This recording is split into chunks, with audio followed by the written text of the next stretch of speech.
Today's episode is brought to you by Mazars. SoundCartel.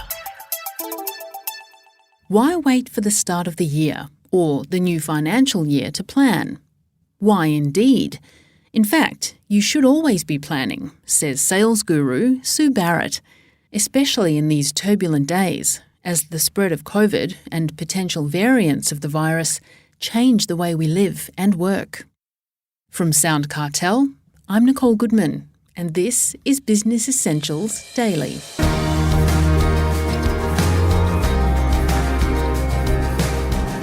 Sue is CEO of Barrett Consulting Group, and she's an ethical and sustainable business growth strategist. If COVID stymied your sales this year, perhaps now's the time to do something to kickstart your sales growth. Not just something though. Sue has 7 things you can do. First, she reminds Chris Ashmore why now's a good time to press the reset button and plan for the future. As far as I'm concerned, you never stop pressing and resetting the button. We usually say in relation to, say, a sales strategy, that it should be a minimum of sort of around 18 to 24 months in duration, and you reset that all the time. But I think with COVID, it could even be at a 6-month sort of level, because you've got to look at what's changing out there and what's happening. And I remember coming across a really great quote during last year, during our first lockdown, and it's attributed to Vladimir Lenin of all people, and it says this, that there are decades where nothing happens and weeks where decades happen. And I think COVID has definitely thrown us into that weeks where decades happen, lots and change. Clearly COVID's terrible, what it does to people and what it's done to, particularly certain industry sectors that are very people-centred, where they've got to have human-to-human contact. They're the ones that have been hardest hit. So it is harder for them to plan when they rely on having human-to-human contact. However, there are a lot of other businesses out there that can really help when we're looking at how to actually plan for the future and find different alternative ways to stay in touch and stay engaged with our customers and those sorts of situations, and of course our staff as well. Mm-hmm. Well, for businesses that are looking to plan and move ahead, what do you suggest your sales teams can do between now and the end of the year? Well, I think because sales are the front line, sales and service are the front line, and they're the ones who are staying in touch or should be staying in touch with the customer base. It's really important that we can be reassuring and help people find a connection with us and stay in touch. So we've got sort of 7 things we thought people could think about doing and just check off if they're doing it and to keep on doing it. The first one I think is really important, and which we don't do enough of, albeit COVID may have helped us do this a bit more, is to stop and actually reflect on what's happening, what's going on out there, as well as within ourselves and our businesses. So before people rush out like a crazy cat chasing its tail, we should take time to reflect on the past year, think about what's happened, what have we learnt from that, and what do we want to achieve moving forward.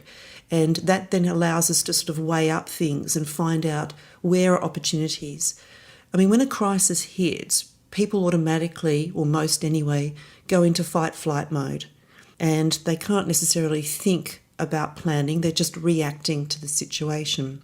But given a lot of us are in a position now to really study and understand what's happened and what we can learn from that and what we can actually do moving forward, that would be the first place I would start. The second thing I would do is then review your sales strategy, your go-to-market strategy. What is your purpose? What are you selling?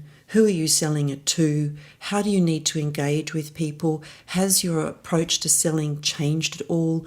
Do you need to rearrange how you engage with customers? Do you have to develop some new value propositions, or have you got some new products or opportunities or services you can now take? Because, as I said, the conditions may have created new pathways for you. And so this is where we need to look at, okay, let's reset, rethink, what can we do? It's a great opportunity to introduce new ideas and new concepts, because we do find that people are open to looking at new things because they realise, oh, this is not working anymore, what can I do? Most people don't want to sit back and just let life happen to them. They want to control something, they want to take charge with something. So let's make sure we're on the front foot and give them something that they feel they want to engage with us. That's very comforting for people if they can see what's possible.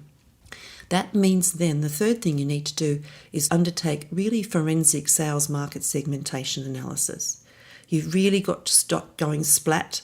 You've got to look at where are the opportunities. Have any of my markets dried up or changed their orientation? We've got to make sure that we can really look at where are the new markets or new opportunities emerging.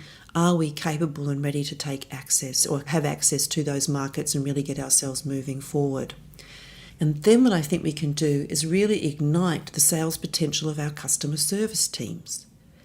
I mean, there are a lot of customers who are calling customer service teams because they're trying to work out what to do and where's that. And if our customer service teams are not in a position to be able to have agency, where they can actually help customers on the spot sort stuff out, then you'll find customer frustration will actually, increase dramatically. So customer service teams are great frontline spotters of opportunity. And depending on what we give them in terms of agency and capability to resolve certain things for customers or open up new doors or opportunities with them, we could be actually leaving a great sales effort, on the back burner if we don't get our customer service teams really equipped and ignited to do that. The fifth thing, and this is where that quote I mentioned earlier about there are weeks where decades happen, is about really making sure that your sales and service teams are continuously training and developing themselves to work in a hybrid world of sales and service.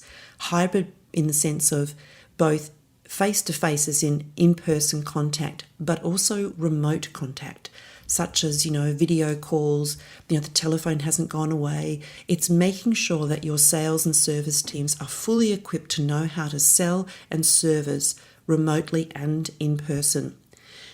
If you leave this development of your teams behind, you're going to leave sales behind. You're going to actually put your business on the back burner. We've found, and many businesses have found, that despite COVID, selling remotely is extremely effective, cost-effective, human resource effective, so we can't leave this development of our teams behind. The other development too, not just getting used to selling remotely, is actually just how to communicate effectively in all sorts of ways, but it's also about continuous development and how we help people stay on top of what's actually happening out there. We have a duty of care. Like I said, if we train and develop our people regularly in little snacks of learning, and this is the irony, prior to COVID, a lot of people went, no, we must have the one-day workshop or the two-day workshop to train our people in person in a classroom. And as you know, Chris, we've been on about remote and ongoing education for years and years and years and years and years. And all of a sudden when COVID hit, after everyone got over the initial shock, guess what has ramped up? Remote, ongoing snacks of education. And it's just so brilliant because it really works and people just get so much value out of it. Sixth, basically, you've got to look at your current capability of your teams, being able to assess them, help them benchmark where they're at, what else do they need to learn, what else can they bring forward. Do we have to improve their knowledge in certain areas? Do we have to improve their skill sets in certain areas? How do we keep their mental health good in these sort of situations as well? So being able to assess people and where they're at and what you require of them moving forward, very important. And the last thing I encourage them to do, and businesses of all persuasions, is set yourself a 28-day individual and team sales challenge. So it's a bit like looking at your activities, checking on them, keeping consistent and fit. It's a bit like boot camp for sales. And so what we do is we basically can help people, and you can help your own people, have these challenges and opportunities where we make sure we stay sales fit and we do the right things that actually help us drive opportunity, stay in touch with our customers for all the right reasons, and do great business and remain profitable and successful moving forward. That was Barrett Consulting Group CEO, Sue Barrett.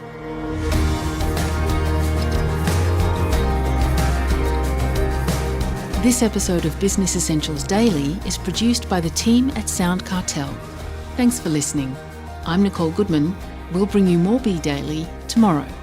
Follow @BE Daily Podcast across social media and head to bedaily.com.au for more from the Business Essentials Daily podcast. SoundCartel. This episode was brought to you by Mazars. To find out more, visit mazars.com.au. That's mazars.com.au.